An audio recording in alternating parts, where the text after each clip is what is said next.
Donaire ayaw kibuin si Alas, bad news para kay Manny Pacquiao. Etong at pag-usapan natin, pero bago ang lahat, pakisubscribe po ng channel ko. Huwag niyo na rin kalimutan i-click ang notification bell para lagi kayong una sa balita. Pag-usapan nga po natin mga kaboxing, bad news po sa ating boxing legend na si Manny Pacquiao, natalo sa 2025 midterm election kung saan ay tumatakbo bilang senador.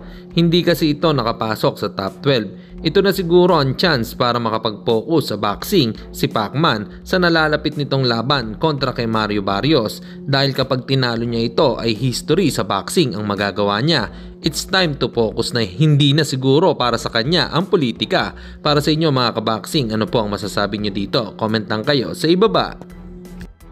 Samantalang Pilipino middleweight prospect na si Weljon Mindoro na wala pang talo ay kakaharapin si undefeated Mexican prospect Omar Munguia sa June 7 na magaganap sa San Antonio, Texas, USA.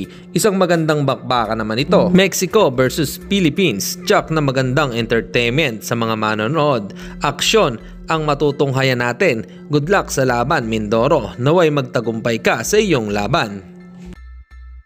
At sa kabilang balita naman tayo mga kaboxing, kung matatandaan nyo ang paghamon ni Jason Casimiro kay Nonito Donaire Jr. para kalabanin si Cuadro Alas, ay nag-search tayo, tila hindi pa sumasagot dito ang kampo ni Donaire Jr. Ano kaya ang dahilan nito na tila hindi pinapansin ang pag-call out ni Coach Jason Casimiro sa kanya?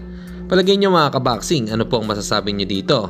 Comment lang kayo sa ibaba. Hanggang dito na lang muna ang ating balita. Dito na lang ang aking boxing news report. Babu!